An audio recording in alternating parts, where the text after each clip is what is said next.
Hey there, Guildies! This is the Adventurers Guild. I'm Steve. Still Jesse. And we have a very exciting episode of Game Night for you tonight. We are playing Strange Brigade for the Nintendo Switch.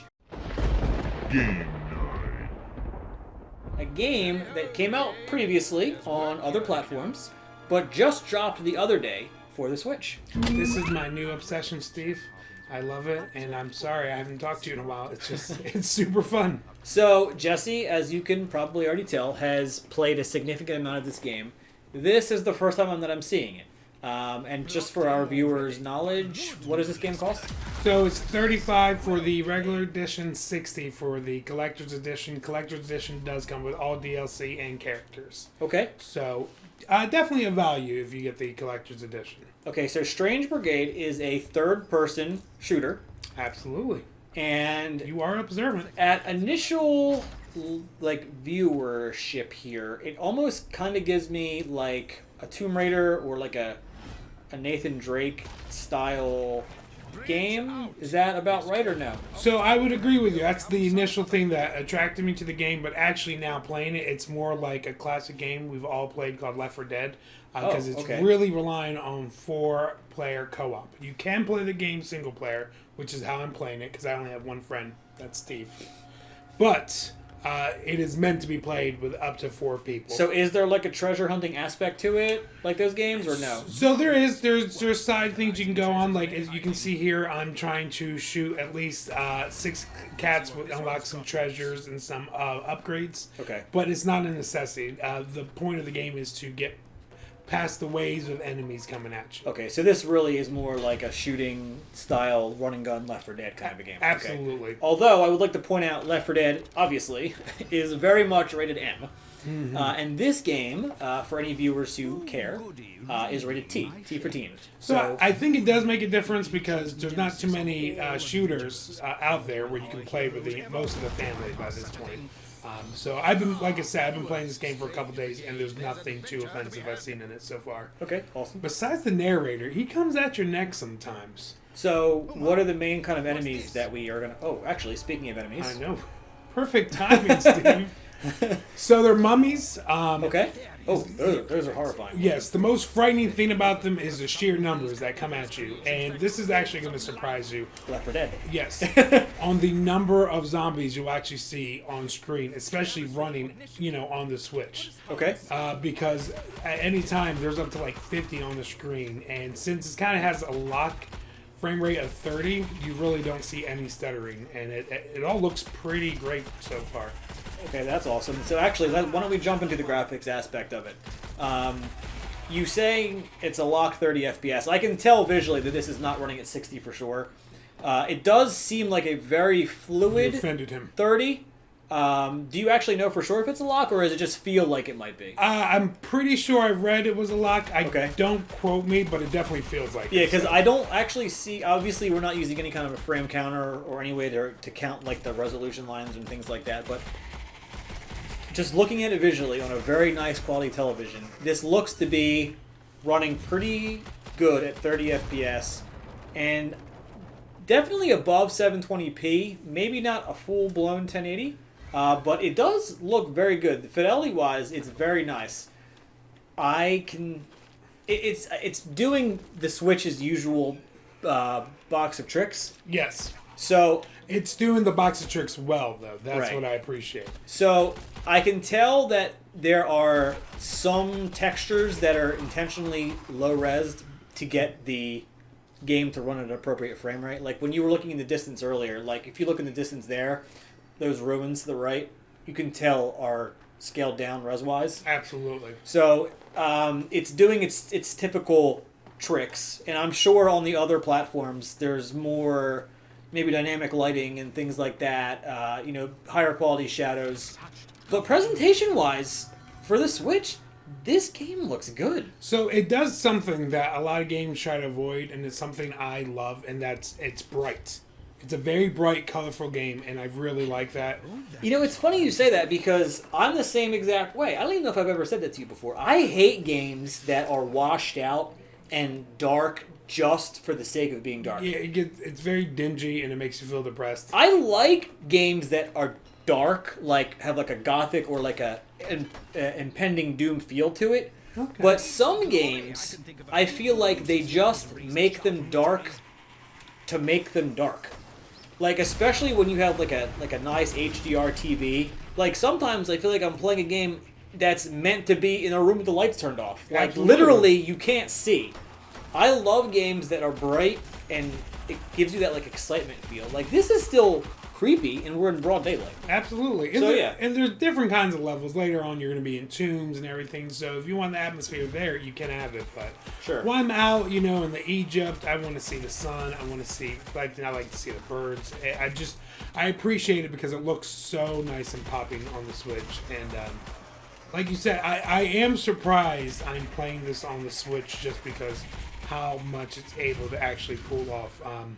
I was saying earlier, they actually do reflections in the game, which a lot of times that's what the Switch gives up is Right. you don't see reflections. And earlier I was running through a puddle and you actually, it was a low res reflection, Sure. but it was a reflection nonetheless. So All right, so that about covers the graphics end of it.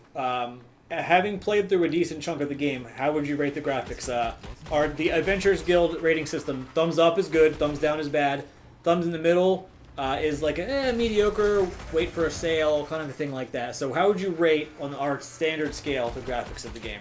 graphics, absolutely thumbs up. Like I said, it is the normal Switch tricks they do to get it to run, but they do it well.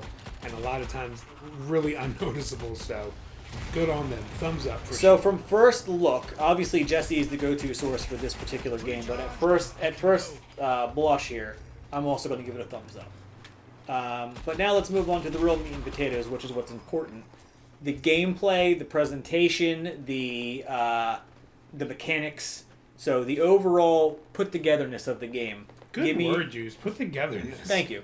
What is the crux here? How does it come together for you? So I will say this: the game, like I said, is meant to be played in co-op, but I'm having a good time just playing it single player. So gameplay wise, it's fantastic. It's keeping me interested. The story's great. The narrator is hilarious. Okay. He's worth the price of admission. On top of that, what do you want in a shooter? Just fun run and gun mechanics and blowing stuff up. Absolutely, but you want to have some control Oh, yeah. of where you're aiming, Right, and of this course. does an amazing job. There's a lot of bosses later that you need precise shots, and I feel amazing, like I'm pulling these So shots you don't off. feel limited in the control mechanics being limited to 30 FPS? Absolutely not. No, and you can you get a lot of guns that change up the accuracy and stuff like that, and you really do feel it, and I appreciate that. So that's the nice thing about this game is I've tried all the different types of guns. I've tried all the different characters just to see all the different kind of experiences. Now, I did notice when you booted it up that you picked from a couple of different guys. Yes. Do they all play the same, just different skins, or... No, actually, it's funny enough. They all slightly play a little different. So Oh, this okay. is the professor. He's very fast. Actually, why I picked him out for this round, because I'm actually playing as the sharpshooter. He's more of a tough guy. Like, his literal melee is he bum rushes, and he'll knock down 4 or 5 guys. Okay. There's another one that does magic, and there's another pilot that's good at, aiming and stuff like that. So they all play differently. And that's just in the regular edition. You get those 4 characters. When you buy the collectors, 8, Steve. Oh, look at this thing. Yep. Are these bosses? Like a mini No, boss or something? no, these are just terrifying. That's I am horrendously arachnophobic, so just seeing these scorpions in this game is kind of giving me, goosebumps. Yeah. So, yeah, I can see that. I mean, the models look nice. Not to go back to the graphics thing, but they do look good. It makes a difference if you're enjoying the game on gameplay wise and having fun, but Yeah. the game also looks great. It's fun, I don't know if you've ever been in a situation where you're playing a game and your wife or kids come in, and it's just nice that they stop and watch you. Sure. Because how pretty the game is, and I've had that a couple times playing this. Might be So the only way to get my family to spend time with me. Oh, jeez. okay, so the final verdict. I'll give one as well, but again, you should really rely on Jesse here. Buy it. Don't buy it. Wait for a sale. And we're going to look at the big picture here. We've already done graphics, so skip the graphics aspect of it. The big picture here, the fun factor, the how easy it is to play, the story, compile it, what do you think for Strange Brigade? So I did play one round of online. It runs beautifully. Okay. We did need voice chat because the game is really, there's nothing too complicated. It's very self-explanatory. That doesn't take away from its fun. It's still really fun. And I'm playing it by myself and having a blast. The only thing I would say caveat-wise is the regular edition, which is a standard game, is $35. That's definitely worth the price of admission. I would probably, if you're looking for the collector's edition with DLC, I'd wait for a sale because that's $60. Okay. And it's available on probably every other platform. Sure. Just because, like I said, it's a lot easier to spend $35, get a base game, have fun with it, than to drop $60 for the collector's edition. So you're saying overall, though, thumbs up. Thumbs up, for sure. Okay, cool. I will follow Jesse's lead here just based on, what I'm seeing here and also give it a thumbs up. But again, game looks great. Looks like a lot of fun. Definitely something like it'd be up my alley. So I think you have convinced at least me to pick the game up. And that's all I wanted to do, to be honest. When we decided to do this video, I'm like, if I could get Steve to buy it, I'm pretty happy. So I'm pretty happy. I hope Nintendo keeps doing this. I hope game developers keep trying to push over their games and give us deserving ports on the Switch, because you know how much I love my Switch. Absolutely. So. Well, that just about does it for this video, guys. A huge, huge shout out to all of our patrons who are appearing right here. Oh, we chat okay. with them and lots of other people in the Adventures Guild Discord. Link in the description. You guys should totally check that out. This has been Strange Brigade for the Nintendo Switch. This is Game Night. I'm Steve. Still Jesse. We are the Adventurers Guild, and we will catch you guys in the next one. Did I mention I like all of you? They're nice, aren't they? Mm-hmm.